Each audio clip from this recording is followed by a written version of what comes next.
tal? Buenas tardes, hermano. El Señor os bendiga. ¿Qué tal estáis? Un gozo poder veros a cada uno en esta tarde, ¿verdad? Un privilegio poder compartir la palabra del Señor en su iglesia. Bien, también aprovechamos para saludar a todos aquellos que nos siguen por redes sociales. También saludaros y compartir un abrazo fraterno en el amor del Señor. Amén. Bien, hermanos, pues el título del mensaje es Cristo es suficiente. Como dice la canción, que esencia ha escogido sabiamente. Con Cristo basta. Amén. Amén. Gloria al Señor. Si queréis acompañarme a Colosenses, en el capítulo 2, vamos a estar tocando desde el versículo 1 al 7.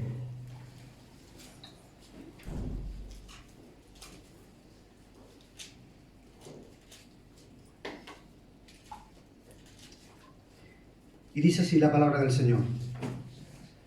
Porque quiero que sepáis cuán gran lucha sostengo por vosotros, y por los que están en la Odisea, y por todos los que nunca han visto mi rostro, para que sean consolados sus corazones, unidos en amor, hasta alcanzar todas las riquezas de pleno entendimiento, a fin de conocer el misterio de Dios el Padre y de Cristo, en quien están escondidos todos los tesoros de la sabiduría y del conocimiento. Y esto lo digo para que nadie os engañe con palabras persuasivas. Porque aunque estoy ausente en cuerpo, no obstante estoy con vosotros, en espíritu estoy con vosotros, gozándome y mirando vuestro buen orden y la firmeza de vuestra fe en Cristo. Por tanto, de la manera que habéis recibido al Señor Jesucristo, andad en Él, arraigados y sobreedificados en Él y confirmados en la fe, así como habéis sido enseñados, abundando en acción de gracias. Vamos a orar un momento por la palabra del Señor. Padre, te damos gloria en esta tarde, Señor. Y te pedimos, Señor, que en este tiempo, Señor, seas tú quien toma el control, Señor, quien toma las riendas, Señor, de cada una de las circunstancias que aquí se deriven, Señor. Y te pido, Señor, que los tesoros de tu palabra, Señor, sean revelados en esta tarde, Señor. Que podamos entender tu palabra, Señor, que podamos disfrutar de tu palabra, Señor, y que podamos ponerla en práctica, Señor, cada uno de nosotros, entendiendo el mensaje, Señor, en el nombre de tu Hijo Jesucristo. Amén. Amén. Amén. Bien, hermanos, pues estos van a ser los versículos que vamos a tratar de desglosar con la ayuda del Señor. Pero antes de pasar al texto en sí, me gustaría hacer una introducción e irnos al contexto de la carta, ¿vale? Para que podamos entender la línea de pensamiento que tenía Pablo. ¿Por qué Pablo escribe esta carta a los colosenses? ¿Qué propósito tiene Pablo al escribir esta carta? Bien, pues el autor es Pablo, obviamente. Esta carta es redactada en el año 61 después de Cristo y es dirigida a la ciudad de Colosa. Colosa es una ciudad que se encuentra ubicada en Asia Menor, lo que hoy en día es Turquía, ¿vale? Y junto a Colosa había otras dos ciudades, Hierápolis y la Odisea, que estaban muy cercanas una de la otra, ¿vale? Por tanto, algunos comentaristas piensan que, aunque esta carta fue dirigida primordialmente a la iglesia de Colosa, probablemente también llegara a las otras dos iglesias que había en las ciudades cercanas, ¿verdad? La iglesia de Colosa estaba pastoreada por Epafras, lo podemos ver en el capítulo 1, en el versículo 7, donde dice Pablo: como lo habéis aprendido de Epafras, nuestro consiervo amado, que es un fiel ministro de Cristo para vosotros. Por tanto, Epafras era el pastor de la iglesia de Colosa. Epafras se convierte en Éfeso tiempo antes por el ministerio de Pablo, cuando Pablo estaba ministrando en la iglesia de los Efesios, y de alguna forma él pasa un tiempo con Pablo. Pablo lo adoctrina, lo ayuda, lo discipula, ¿verdad? Para que él entienda la sana doctrina. Y luego Epafras vuelve a Colosa con esa pasión por el Evangelio y empieza a predicar la palabra de Dios. Y el Señor va añadiendo almas a la iglesia de Colosa. Entonces, en este contexto, Epafras empieza a observar que hay varias falsas enseñanzas que están atentando contra la iglesia de Colosa, ¿verdad? Entonces, Epafras, preocupado, toma la decisión de acudir otra vez a Pablo que se encontraba en Roma, prisionero. Entonces Epafras recorre la friolera distancia de 2000 kilómetros a pie, o sea, como si vamos a Barcelona y volvemos, ¿verdad? Casi nada.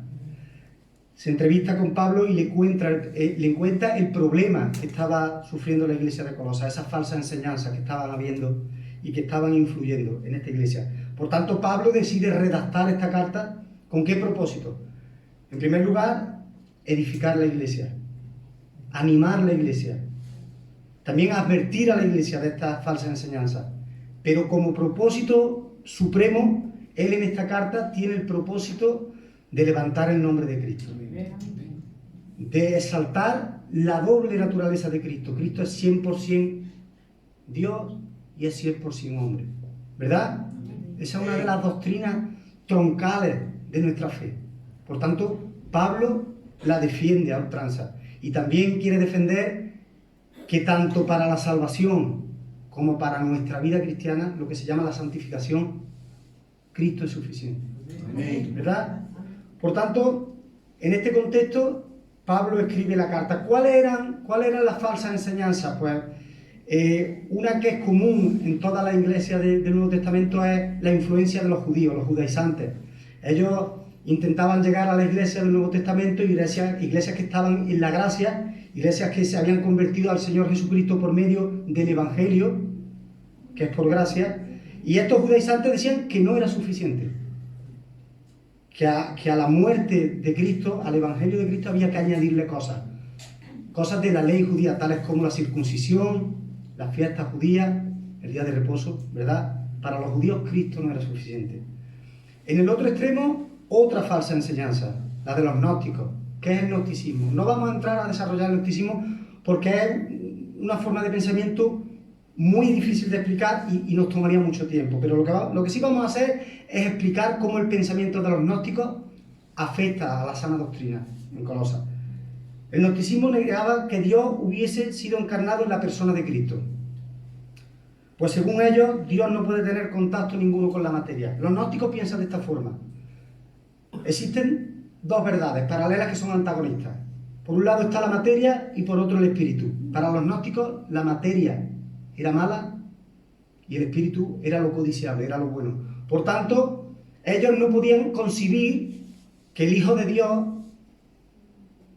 que tenía la esencia de Dios, que representaba el espíritu, la parte buena, se pudiera mezclar en una misma persona con su naturaleza humana. Porque ellos concebían que la naturaleza humana, como está compuesta de materia, estamos compuestos de órganos, ¿verdad? Los seres humanos, de huesos, de carne, ¿verdad? De sangre. Entonces, por tanto, ellos no concebían que la materia pudiese mezclarse con el espíritu. Por tanto, ellos estaban atentando, como he dicho anteriormente, contra una de las doctrinas principales de la fe cristiana, la doble naturaleza de Cristo. Esta es una verdad innegociable, innegociable. No podemos tener comunión con nadie que no acepte esta verdad. Cristo es 100% Dios y es 100% hombre, ¿verdad? Luego también había otra influencia de los esenios que pretendían que se adoraran a los ángeles. También había pues otra influencia de los ascetas que practicaban vidas humildes, que renunciaban a los placeres mundanos. Ellos se alejaban de la sociedad, ¿verdad? Y con esto pues ellos decían que podían adquirir una perfección moral y una purificación espiritual.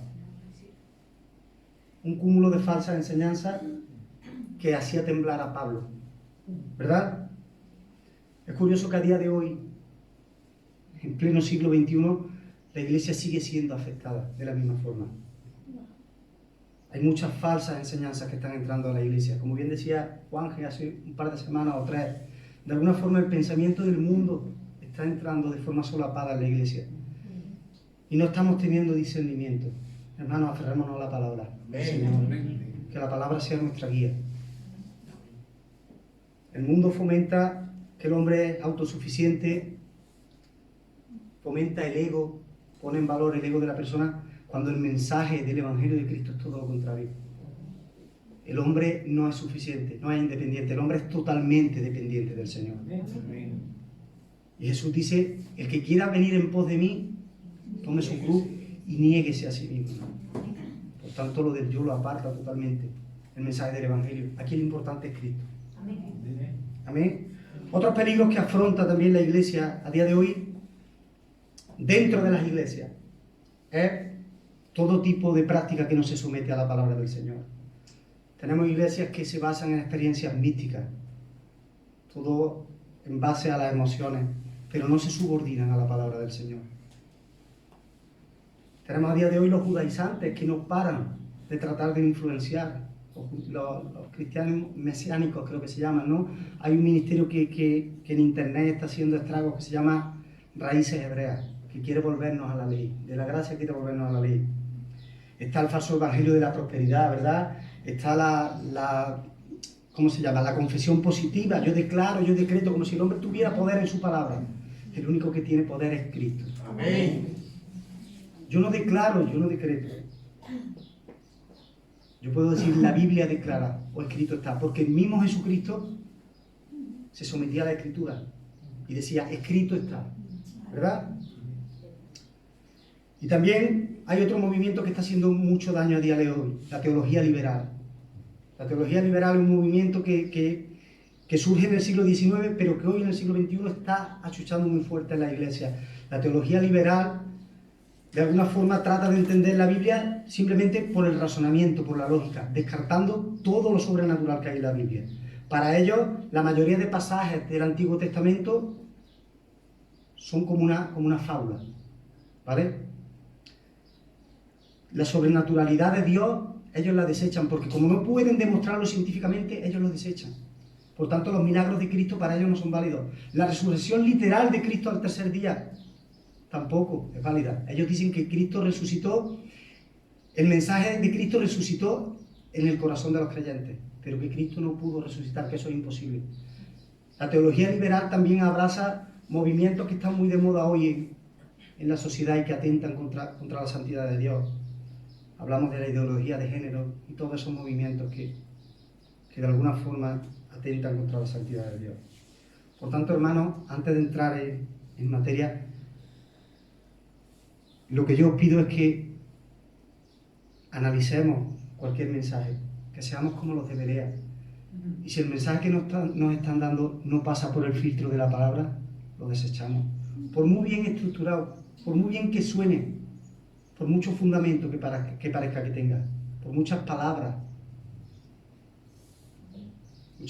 técnicas, ¿verdad? Muchos mensajes que parecen... No, si no pasa por el filtro de la palabra, lo desechamos. Amén. Así que volvemos al texto que está en la carta a los Colosenses, en el capítulo 2, y vamos a tratar de desglosarlo versículo por versículo. Del 1 al 5 vamos a ir un poco más rápido y luego nos extendremos en el versículo 6 y en el 7. Así que leemos el versículo 1. La predicación tiene 3 puntos. El primer punto, que es el que vamos a desarrollar, sería un amor que sufre por Cristo y por su iglesia, que va a ser tocante a los versículos del 1 al 5. El segundo punto, el encabezado es: si Cristo es tu Salvador, también debe de ser tu Señor. Vamos a tocar el versículo 6. Y el último punto, ¿qué significa vivir en Cristo? En el versículo 7 lo vamos a desarrollar. ¿Amén? Amén. Así que sin perder más tiempo, vamos al texto de Colosenses. ¿Lo tenemos? Sí. Amén. Pues el versículo 1 dice: porque quiero que sepáis cuán gran lucha sostengo por vosotros y por los que están en la Odisea y por todos los que nunca han visto mi rostro. Fijaros que me llama poderosamente la atención en este versículo la carga que tiene Pablo por la iglesia.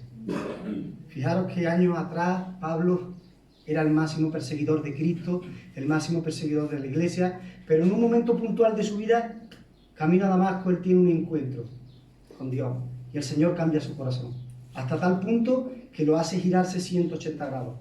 Pablo caminaba en aquella dirección, en contra de la iglesia, y ahora se torna 180 grados, y ahora él defiende a capa y espada. Él tiene lucha. En el original la palabra lucha la traducen por angustia. Imaginaros el tipo de lucha que tiene Pablo, viendo los problemas que enfrentaba la iglesia de Colosas, ¿verdad?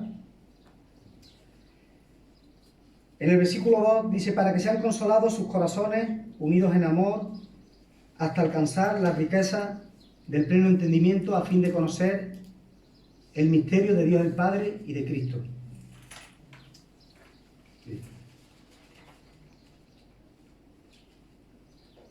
Aquí la palabra consolado viene a significar fortalecido.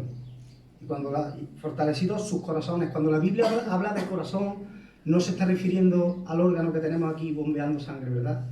Cuando la Biblia habla del corazón, habla del interior de la persona, de la sala de máquinas, donde se conciben los pensamientos, las emociones, el intelecto, la voluntad. Por tanto, Pablo está diciendo, porque quiero que sean fortalecidos vuestra mente, vuestro ser interior. ¿Cómo se fortalece la mente? Por medio de la palabra, saturándola del pensamiento de Cristo. Así podemos afrontar los problemas y las dificultades. Unidos en amor, que es el vínculo perfecto, es el cemento que une a los cristianos, el amor. En esto conoceréis, en esto conocerán que sois mis discípulos, por el amor que os tenéis uno a otro, ¿verdad? Hasta alcanzar la riqueza del pleno entendimiento. Ahí se está refiriendo al conocimiento del Evangelio, ¿verdad? A fin de conocer el misterio de Dios el Padre y de Cristo. ¿Cuál es el misterio? El misterio es que Dios se ha encarnado en la persona de Cristo. Y ahora, por el mensaje del Evangelio, los gentiles, que a día de hoy todos los que estamos aquí somos gentiles, por el mensaje del Evangelio, ahora teníamos acceso a la salvación. La salvación en el Antiguo Testamento está limitada básicamente al pueblo de Israel. Pero Cristo viene, cumple su cometido y ahora el abanico de la salvación se abre. Por tanto, ese es el misterio que ha sido revelado ahora. Cristo y su Evangelio. En quien está el versículo 3 y el versículo 4 lo vamos a leer juntos porque tienen relación uno con otro. En quien están escondidos todos los tesoros de la sabiduría y del conocimiento. Y esto lo digo para que nadie os engañe con palabras persuasivas. Ahí está enfrentando la filosofía de los gnósticos. Los gnósticos montaban un sistema teológico que parecía, a la mente, parecía muy racional, pero que no tenía nada que ver con la Escritura. Por tanto, Pablo está avisando a los colosenses, diciendo, si tenéis a Cristo, que es Dios, si en Dios se encierran todos los conocimientos, todos los tesoros de la sabiduría, ¿qué necesidad tenéis de buscar fuera? Si estáis en Cristo, de aquí no me muevo, no mires ni a derecha, no mires ni a izquierda, me planto en Cristo. Eso le está diciendo, plantaros en Cristo. Y el versículo 5 dice, porque aunque estoy ausente en cuerpo, no obstante en espíritu estoy con vosotros, gozándome y mirando vuestro buen orden y la firmeza de vuestra fe. Pablo no podía estar con ellos porque él estaba, como he dicho anteriormente, prisionero en Roma por causa del Evangelio. Pero él anima a la iglesia. Él anima, y aunque no estaba de forma presencial, pero él le está diciendo, en espíritu estoy con vosotros, fortaleceos, pelead la buena batalla. Amén. Amén. Bien, y terminado este punto número 1, me gustaría hacer una pregunta para que meditarais. Porque este texto me confrontaba a mí y pienso que igual os puede confrontar a cada uno de ustedes. ¿En qué medida tenemos carga por la Iglesia del Señor? ¿En qué medida estamos arrimando el hombro? ¿En qué medida estamos protegiendo la sana doctrina?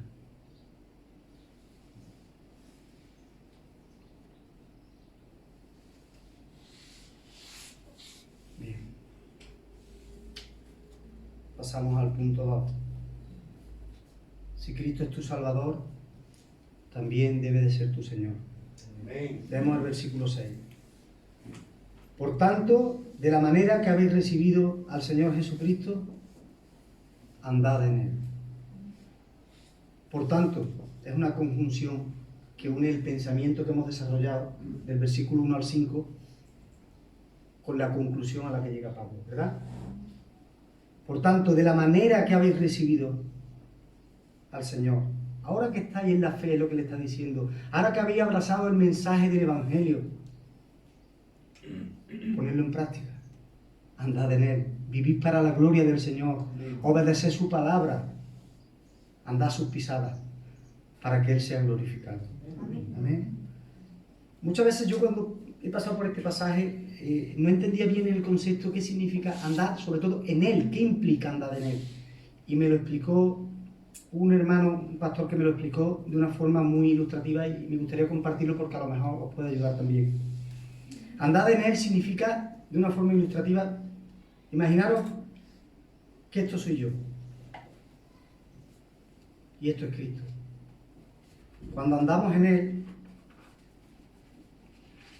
estamos totalmente guardados en Cristo.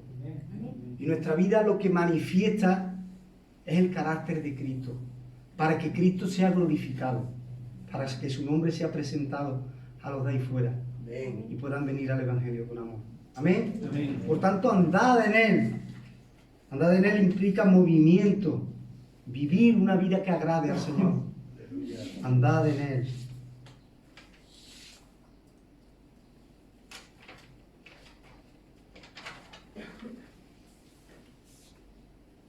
Andad en Él es una forma imperativa. ¿Qué es una forma imperativa? El imperativo es cuando nos manda una orden, ¿verdad? Lo que Pablo está diciendo aquí, ahora que habéis abrazado la fe, por tanto, mostrad vuestra fe en la práctica, en el día a día, ¿verdad? Mostrad vuestra fe. Dos enseñanzas importantes quiero destacar de este versículo. En primer lugar, que los imperativos son la consecuencia de la salvación. Y me explico. Nosotros obedecemos al Señor no para conseguir la salvación por medio de esa obediencia, porque entonces la salvación sería por obras, por nuestros méritos. No. Nosotros obedecemos al Señor porque hemos sido salvados por Él. Y ahora que estamos en Él, ahora en obediencia, en amor, porque hemos entendido el mensaje, ahora andamos en Él, ¿verdad? Por tanto, es que se interpreta muchas veces, estos pasajes se interpretan al contrario. Por eso quiero matizarlo, ¿no? No andamos en Él para conseguir la salvación. Andamos en Él porque ya la tenemos. Somos salvos y ahora andamos para glorificar el nombre del Señor. Si fuera de la forma contraria, pues estaríamos practicando el moralismo. El moralismo nada tiene que ver con el Evangelio. El Evangelio es por gracia. Y aquí los únicos méritos que sirven son los de Cristo. Que estuvo en la cruz del Calvario, ¿verdad? Por tanto, vivimos para su gloria. Porque Él nos amó primero. Y luego otro principio importante que quiero destacar aquí es, fijaros que dice de la manera que habéis recibido al Señor Jesucristo. Está hablando en un contexto de salvación, ¿verdad? Habéis recibido al Señor Jesucristo. Sois salvos. Estáis en Él, sois salvos. Pero hace énfasis en el Señor Jesucristo. No dice de la manera que habéis recibido a vuestro Salvador Jesucristo. ¿Qué quiero explicar con todo esto? Mirad, hermano, hay muchas veces que he hablado con personas y lamentablemente ellos dicen que han sido salvados por el Señor, que ellos hicieron una oración en un día determinado, pero sus vidas no muestran que han sido salvados por el Señor, porque no se someten al señorío de Cristo. Por tanto, si hemos sido salvados por el Señor, el paso siguiente es que Jesús va a ser el Señor de nuestra vida. Primero somos salvados y la salvación implica que nos sometemos al señorío de Cristo. No hay salvación sin señorío. Esto es un pan indivisible. Somos salvados, inmediatamente nos sometemos al señorío de Cristo. Nos bajamos del trono de nuestra vida y gustosamente se lo cedemos al Señor para que Él tome la rienda y el control de cada uno de nosotros. ¿Verdad?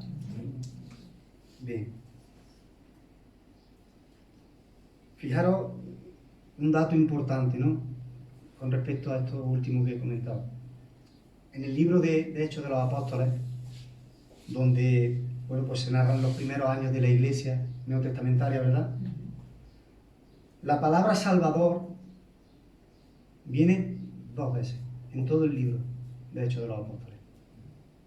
¿Sabéis cuántas veces viene la palabra Señor? Refiriéndose a Jesucristo como nuestro Señor. 105 veces, hermano. Por tanto, está claro el énfasis que había en los primeros años de la iglesia. Jesucristo es nuestro Señor. Y nadie puede ser salvado si no se somete al señorío de Cristo. Amén. Gloria al Señor. El tercer punto que vamos a desarrollar aborda el versículo número 7. ¿Qué significa vivir en Cristo? ¿Cómo podemos vivir en Él? Bien, en este versículo yo he destacado 4 verbos. Arraigados, sobreedificados en Él, confirmados en la fe y abundando en acción de gracia. Los 3 primeros están en voz pasiva. ¿Qué significa en voz pasiva? Hermanos, a veces tenemos que estudiar la gramática de la Escritura, si no, podemos interpretarlo de una forma errónea.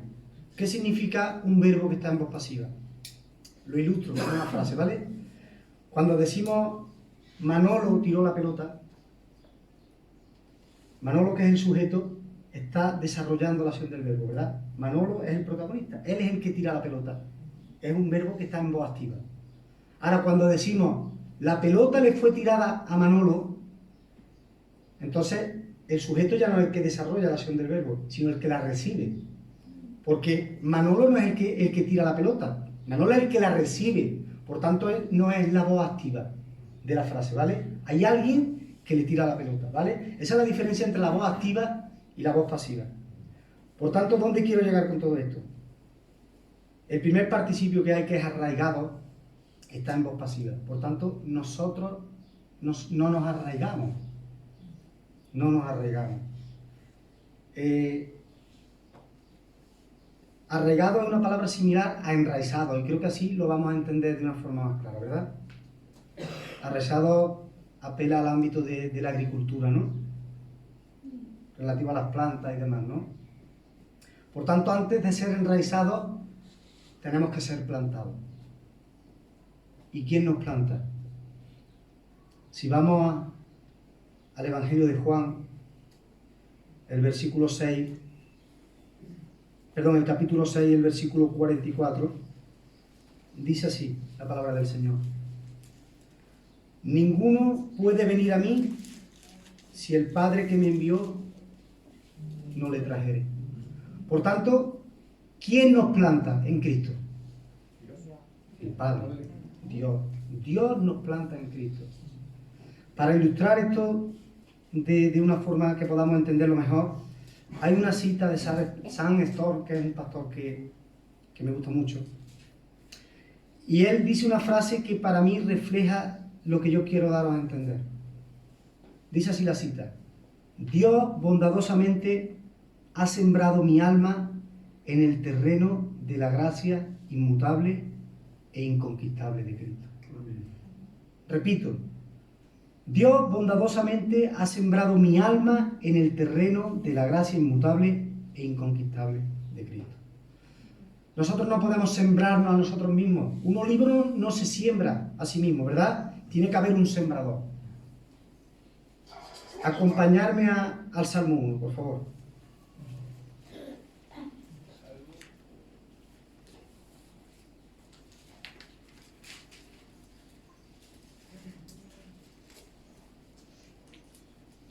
Dice así: Bienaventurado el varón que no anduvo en consejo de malos, ni estuvo en camino de pecadores, ni en silla de escarnecedores se ha sentado, sino que en la ley de Jehová está su delicia, y en su ley medita de día y de noche. Y aquí es donde quiero ir a parar. Será como árbol plantado junto a corrientes de agua. Nosotros somos los árboles que somos plantados. Amén. Dios es el sembrador que nos planta, ¿verdad? Y la buena tierra donde somos plantados es Cristo. Nosotros somos plantados en la buena tierra, en Cristo. Y ahora de esta forma sí podemos enraizarnos. ¿Por qué? Porque cuando estamos en una buena tierra, en una tierra que tiene los nutrientes necesarios, que tiene agua abundante, la raíz ensancha rápido buscando sustancia, ¿verdad? Y eso es el cometido que tenemos nosotros a día de hoy en la iglesia. Alimentarnos de la palabra del Señor. No hay otro alimento, ¿verdad? No solo de pan vivirá el hombre. Amén. Por tanto, Dios nos planta en Cristo, y en esa buena tierra, en esa tierra que tiene lo suficiente, lo que necesitamos. No necesitamos nada más, hermano. En Cristo tenemos suficiente para arraigarnos, Cristo es suficiente.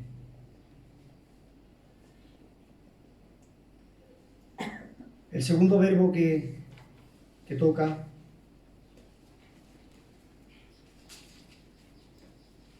es sobreedificados en Él. Arraigados y sobreedificados en Él. Ahora este verbo apela al ámbito de la construcción, ¿verdad? Edificar. Significa de alguna forma crecer, ¿verdad? Cuando los constructores edifican, lo que hacen es poner altura y más altura, ¿verdad? Edificar, crecer. ¿Sobre qué somos edificados? En Efesios 2:20 nos contesta esa pregunta. Edificados sobre la doctrina de los apóstoles y los profetas y sobre la piedra angular que es Cristo. Amén. Por tanto, somos edificados. ¿Dónde somos edificados? En la roca. Nuestro fundamento es Cristo. Amén. Y en Cristo, el mismo Dios que nos enraiza, que nos planta, nos sobreedifica. Amén. Nos sobreedifica. ¿Cómo nos sobreedifica? Pues a través de la lectura de la palabra, a través de la comunión, a través de la oración, a través de nuestra... ¿Cómo decirlo? De nuestra carga por la iglesia, de ser fieles, de cada domingo venir y escuchar el mensaje que se predica desde el púlpito, un mensaje que sea sano, un mensaje que sea fiel a la palabra del Señor y donde Cristo sea el centro.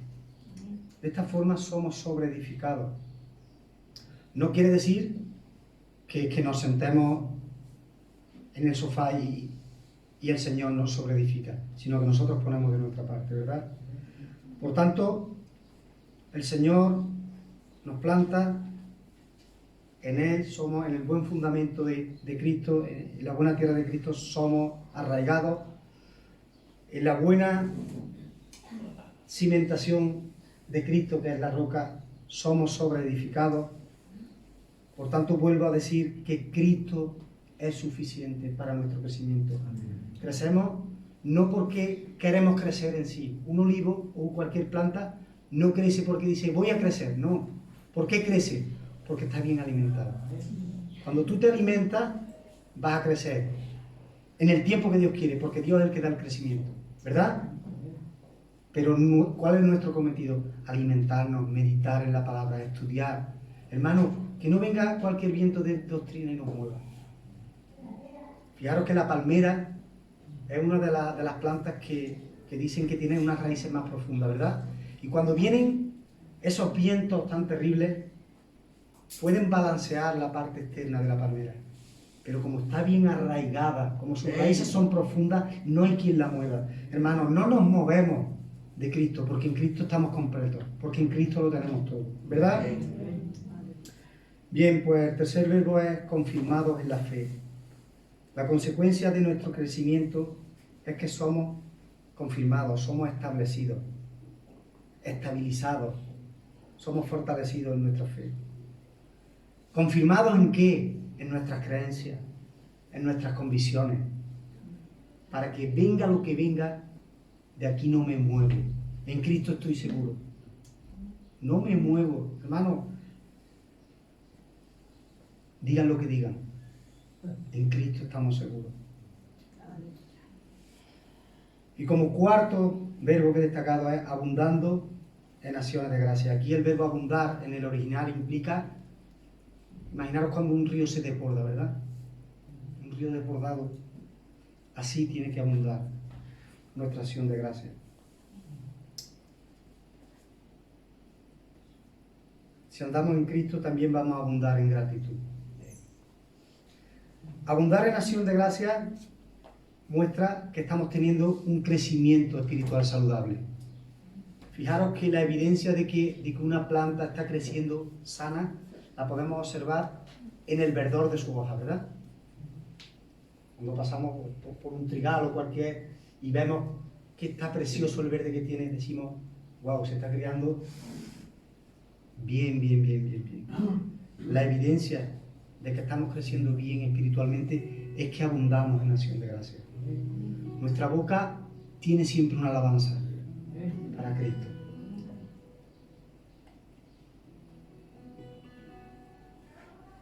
¿O somos de los que nos quejamos continuamente? ¿Estamos contentos en Cristo? ¿Estamos seguros en Cristo? ¿O nos quejamos continuamente? No hay necesidad, hermano. Cristo es suficiente. No hay necesidad de buscar en otro lado.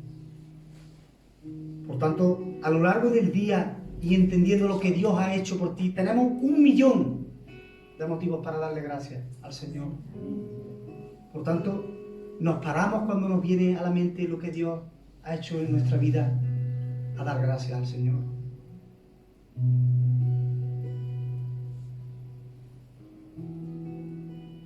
¿Brota de nuestro corazón ese agradecimiento o somos más de quejarnos?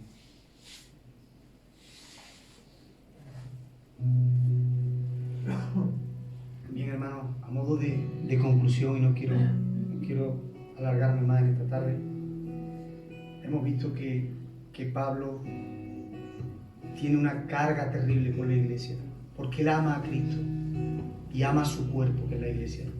Y él está dispuesto a pagar con su vida para preservar la iglesia, para preservar la sana doctrina. Por tanto, ¿hasta qué punto, como preguntaba antes, hasta qué punto amamos la iglesia? ¿Hasta qué punto? Luego hemos visto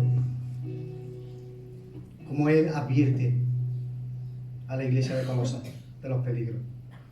Cómo les dice que no tiene sentido que se muevan ni a derecha ni a izquierda. Si estamos completos en Cristo, ¿qué necesidad hay? Y luego, en tercer lugar, hemos visto cómo es el desarrollo de la fe. Venimos a Cristo por el Evangelio, por gracia, abundamos en buenas obras, abundamos en una vida que agrada al Señor, no para conseguir la salvación, sino para agradecerle en amor. Nos sometemos a Cristo. Y hemos visto de qué forma podemos vivir en Cristo. Dios nos planta, nos arraigamos por el sustento que hay en la buena tierra de Cristo, crecemos porque es el mismo Dios el que nos sobreedifica y abundamos en acción de gracia. Hermano, mi único deseo en esta tarde es que seamos personas que en el día a día, igual que no se nos olvida comer como una necesidad vital, vayamos a la palabra del Señor, meditemos en la Escritura, escudriñemos, nos preparemos para que venga lo que venga, no nos mueva. Establecidos en la roca. Amén. Así que Cristo es suficiente. Que el Señor os bendiga. Vamos a orar y despedimos la reunión, ¿vale? Señor, te damos gracias por tu palabra, Señor, que ha sido predicada. Señor, te ruego que este mensaje que es tuyo, Señor, pueda alcanzar el corazón de mi hermano, Señor, que lo hayan podido entender con claridad, Señor, y que podamos llevarlo a la práctica, Señor, con una sola finalidad, Señor, darte la gloria a ti, Señor, porque tú la mereces, Señor, porque eres digno de gloria y de alabanza. En el nombre de tu Hijo Jesucristo. Amén. Amén. Estamos despedidos, hermanos.